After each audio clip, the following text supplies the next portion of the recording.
Sometimes cartoons are dark. Dark. It's dark. Sometimes they cover themes that are a bit more serious at the root than we think. Sometimes they make it to the lists of banned episodes or the top 25 most disturbing moments in kids' cartoons, and I'm not denying that there are more recent cartoons too that have a creepy spookiness to them, but I personally haven't watched many cartoons that have released in current day, and don't worry, I'm sure I will at some point. You see, I will more often watch and think back to shows that I watched throughout my childhood instead because of this thing called nostalgia. You may have heard of it. There's many nostalgic shows and a lot of them freaked or creeped me out at one point or another. And I think back in the late 90s and early 2000s, cartoons were perhaps a bit weirder, darker, stranger, more unsettling and disturbing. Especially when spookier themed episodes started to air in October. And as we all know, October is the eerie month. When I think about what I like about autumn/fall leading into Halloween, what comes to mind is the way that the world feels slightly gloomier, cozier overall, and a little more mysterious and enchanting. And to be honest, you're definitely in luck if you like orange. I have come to appreciate more the combination of shades of red and orange and even tints of yellow and how it can make scenes in films or video games look, or even how it makes real life look. You know, sometimes I will actually set foot outside and remember what it's like to take in a breath of that fresh air we often breathe. And when I look back at old photos taken around autumn time, I feel this nostalgia that's almost like a warm hug. It feels like the comfort of hot food and hot drinks like hot chocolate. Eating that food and drinking those drinks in front of the TV and feeling a sense of uncomfortableness within myself because I was a complete scaredy cat back then, and even the most regular of cartoons would give me the heebie-jeebies. I think that's the nature of the 90s and 2000s. To me, stuff was more grungy and moody, and certain movies felt grittier, photographs would have this certain quality to them that I still prefer to this day. I love how living rooms could have this giant CRT television surrounded by stacks of VHS tapes and CDs. It's a vibe. When I think about the cartoons I used to watch in particular as a kid, despite the name of this video and my channel name, Code Lyoko wasn't one of them. I actually first watched Code Lyoko around 2019. I remember stumbling upon videos and clips of it on YouTube when I was younger, but never really knowing what it was from and never stumbling upon it whilst flicking through TV channels either. It's a French show and I'm not actually sure what channel it was broadcast on in the UK. Toonami? Maybe? After I finished watching the show for the first time, it really inspired me a lot. And reading a lot of other people's thoughts on the show, it seems that a lot of viewers feel the same. Of course there were memes about the foreheads and stuff too, but I personally dig the art style, and consequently the larger than life foreheads. My main point though is that at the core, Code Lyoko is somewhat scary, and certainly has some horror-esque elements. Not a spooky Halloween type show by any means, but it feels tense with action and adventure with some mysterious undertones thrown in and situations that would genuinely be horrifying when you think about the fact that many lives are often at stake. Usually, every episode a life is at stake. Help me! I don't want to die! No! From there being many moments of the main cast being seconds away from an actual terrifying permanent death to the very interesting backstory, which sure maybe could have been explored more deeply, but you know, what is there is still pretty darn cool. I have been rewatching Code Lyoko pretty slowly, but I knew eventually that I wanted to make a video discussing it. I think a good place to start is with Les Enfants and Garage Kids. Part of why I love Code Lyoko as a whole so much is because of where it spawned from. Les Enfants is what started it all, with creators Thomas Roman and Tania Palumbo originally making this 1-minute short during their time at the animation school Gobelin. This is what got them hired by animation studio Ant Films, later known as Moonscoop, which then got it developed into a series, and first of all a pilot was made called Garage Kids. I think a lot of late 90s and early 2000s short films from animation school students look so unique, and Garage Kids is no exception. I think the style of Garage Kids is so atmospheric, and I love the 2D animation and how it flows. It also inspired me to start drawing many moons ago. A few of my early drawings were of Code Lyoko characters. I did this piece of the character Aelita in 2023, which I am still very proud of. Funnily enough, I think these drawings are a good representation of how much my art improved over those 4 years. But anyway, moving on. I was very inspired by how dynamic the movements were. I don't know, there's just something about it. But really, the whole essence of the show is there, and I think the 3D aspect was certainly improved and developed in a good direction after this. And it also makes me think of the difference between the CGI from season 1 versus season 4. This all originally was inspired by The Matrix, Serial Experiments Lain, and Neon Genesis Evangelion, and a lot of the locations are inspired by real life locations too, which I think is super cool. So Thomas Roman left Code Lyoko very early on in 2003, and I still to this day wonder what the show would have turned out like if he had stayed on. From this interview from 2020, he answered the question, "What is your view on the series?" And this was his response: "We had no idea it would be such a huge success. I left the project not knowing what the result would be. Since I was only involved in the initial development, I don't consider myself part of the team. People often contact me just to talk about Code Lyoko, but it was really the artists, writers, animators, etc. who worked on the production, who were able to make Code Lyoko into a French animation success story." There's also the question, you conceived Garage Kids as a serial, why did Code Lyoko end up being episodic? He responded, "My dream was really to create a serial, but French TV channels don't like this kind of series because they like to broadcast and rebroadcast the episodes at varying hours of the day and without needing to worry about which order they should be in. It can be difficult for people to take interest in a series in the middle of its run. Unfortunately, the writing team therefore developed the episodes as independent from one another for the most part. This most likely contributed to him choosing other projects at the time over Code Lyoko, but Tanya Palumbo continued on to be the creative director for all 4 seasons. But yeah, it's interesting to read this, and this website is also really good if you want to read or see lots of stuff about Code Lyoko, especially if you're a fan in particular. But if you don't know much about Code Lyoko, let's now talk about the full released series, shall we? If you've never seen or heard of Code Lyoko, I'll give you a brief explanation. So I'm not spoiling anything outright, but there will be spoilers here and there and episodes on screen too, so if you want to experience the full show for yourself and not know anything prior, then maybe skip this. The series follows a group consisting of Jeremy Belpois, Yumi Ishiyama, Ulrich Stern, and Odd de la Robbia, who often travel to the virtual world of Lyoko to battle against a multi-agent intelligence program called Xana, who very seriously threatens the world and the lives of basically anyone. The scenes in the real world are traditional animation with stunning hand-painted backgrounds, and the scenes in the virtual world are 3D CGI animation. This is one of the things that drew me to the show to begin with. I love it when media mixes different types of styles and techniques and animation, and yeah, it's awesome.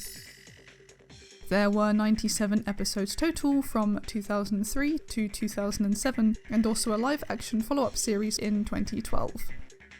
To go into a bit more detail, genius kid Jeremy stumbled upon a quantum supercomputer in an abandoned factory near his school named Caddick Academy. Upon activating it, because that was a good idea, he discovers a virtual world called Lyoko, with a digital girl named Aelita trapped inside. This is where he also learns of Xana, which starts many attacks on the real world in attempts to dominate. Jeremy spends a lot of season 1 aiming to materialise Aelita into the real world too, and in the background Xana is continuously evolving, becoming stronger and more dangerous. Think of Xana as this demonic force that lurks ominously until he's ready to jump out and scare everyone or basically attempt murder. Xana activates towers in order to conduct these evil acts on Earth. The tower in Lyoko has to be deactivated by Aelita in order to stop any attack, and they are often guarded, of course, by monsters, hence why we have the Lyoko Warriors, which are Jeremy's friends, Ulrich, Yumi and Odd. They come together and fight on Lyoko as these warriors, and also they often return to the past to undo any damage that's been done. I would say that's basically the gist of it all. There's a pretty cool backstory of where Aelita comes from and who created Xana, and some of that is pretty sad. There's also this character called William who comes in at season 2, and he has a pretty big role later on. That's something I'm not going to spoil for sure, so you know that will keep you intrigued. Now I'm going on to discussing the ins and outs of why Code Lyoko was actually quite scary. When you sit and really think of everything that happens in this show, it could honestly be really brutal when you think about it. I mean, think about it. There's an AI that can and does at points control military facilities. No one is really safe at any point during this show. When I was browsing the web, I kept a tally of what episodes people thought were the scariest, or the ones that they remember the most from their childhood, you know, the ones that stuck in their minds. The one with the most points by far was Ghost Channel, Season 1, Episode 24. I think there's one particular scene that people mention and say that they were terrified by. Xana Jeremy. Since the whole series is officially uploaded to YouTube, you can see a lot of people's comments on episodes, and on this one, for example, we have, "Wow, that was creepy." I wouldn't be surprised if this part gave a lot of viewers goosebumps or chills or whatever, because it was certainly like that for me. And a lot of people say this was the scariest episode or their favourite episode or both, and I can definitely see why. Attack of the Zombies was a very horror-esque episode because, like the episode title explains, there's an attack of zombies. We also see Xana gently putting down a light bulb in the beginning, which is a nice contrast to the constant evilness. But in general, I could see how this would be scary to kids. Like I said, the theme is basically straight out of a horror movie, and apparently a lot of scenes were removed because of worries of it being too violent. I would love to know the full extent of what they envisioned for this episode. Next up, in my opinion, killer music. The whole idea of this episode was that something as simple as music or a song causes people to fall into a coma and slowly die. At the beginning, when this happens to Odd, it seems to be very similar to a seizure or suddenly being in a catatonic state, and it just feels scary. Then it starts happening to lots of other people, and it's just a terrifying prospect. This song is also a random MP3 downloaded from the internet, which I'm sure you've all done at some point. Odd's life support is barely beeping at the end by the time Mylita is deactivating the tower. It's tense. Although this part with Jeremy at the end too makes me laugh every time. I did it! I did it! Ah, so dramatic. I want to throw in personally that the episode named Plagued is also horrifying. Just look at this wave of rats. I'm not a huge fan of rats at the best of times, so imagining this in real life is not fun. It's like a literal nightmare. I mean, halfway through the episode, rats just fall through the ceiling. Just look how many there are. But maybe I guess it's good that it wasn't spiders instead? Oh no, wait, there were those spider robots in season 4. Never mind. Oh, and also Cold War. Cold War is probably one of the most heaviest episodes, with Yumi basically freezing to death trapped under a tree, whilst Auric is helpless. He can do nothing but watch. He tries to help, but really he has to give up and there's nothing he can do. I think in any piece of media, hearing the desperation of someone who can't do anything to save someone close to them, it's very tragic. If they couldn't return to the past, then there was no saving. In contrast to this, we have the episode New Order, where instead of freezing in front of Auric, Yumi and Auric are stuck in a boiler room together, passing out from intense heat. And as someone who can't handle heat whatsoever, this seems like absolute torture, and I think if they'd been in there any longer, this would have resulted in being boiled alive. It really shows how much Xana wanted these kids gone and out of the picture. And another scary, almost death scene is Odd drowning in Revelation. This scene genuinely feels quite uncomfortable. Looking at this, I never want to experience this. I mean, it's unlikely I will, but my word. And Yumi could have really hurt herself taking off this great thing. She's a real hero. But then they just laugh straight after. Is this really the time for a giggle and a chuckle? I mean, maybe. It's probably a release of all that stress.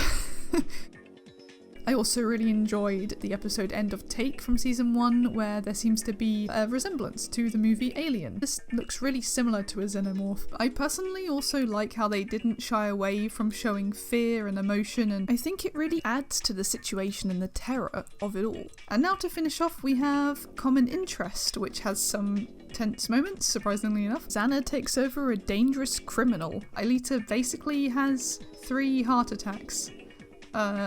Yeah, if you don't like hospitals, this probably isn't the episode for you. And then there's Satellite, where Yumi is a second away from getting hit with a laser. That's up there on the list of very tense nail-biting moments. They really took this as far as they could without a character getting blown to smithereens. But yeah, I think in general, if you think about it, everything that the group goes through is fairly heavy. They laugh and keep everything lighthearted, but at the end of the day, they go through these awful tense moments and narrowly escape death time and time again, and heck, Aelita does die at points, multiple points. And I feel like if this show was more aimed at young adults or older audiences, the exploration of the impacts of the attacks on their physical and mental health, and also the way relationships were handled, etc., could have all been explored in a much deeper and mature way. Personally, I would have loved seeing some of the emotional aftermath of some of these situations too. A lot of the time, as I said, they return to the past after an attack. But we have to remember that the group still have all their memories of everything that happened, all whilst they have to keep everything a secret from their families and teachers and classmates. Can you imagine saving the world time and time again only for everyone to not even know it was you whilst you remember everything that took place? Can you imagine that all of the times you did succeed, there were only seconds of time left before disaster? That would really suck. I would like to elaborate on the real threat of death in this series. Just gonna give some examples. Suffocation, drowning, death by robots, laughing gas. Xana at one point sends a bus with kids on a direct one-way collision course to a petrochemical plant. Let me remind you, this is a kids show. I love it. Yes! And let's not forget about the digital sea. In the virtual world, Lyoko, below the terrain, there is also the digital sea. And if you fall into it, you are lost. Completely lost. It causes instant and permanent deletion both in the virtual world and the real world. And there are moments of the Lyoko warriors almost falling in, which, yep, would be traumatizing enough in itself.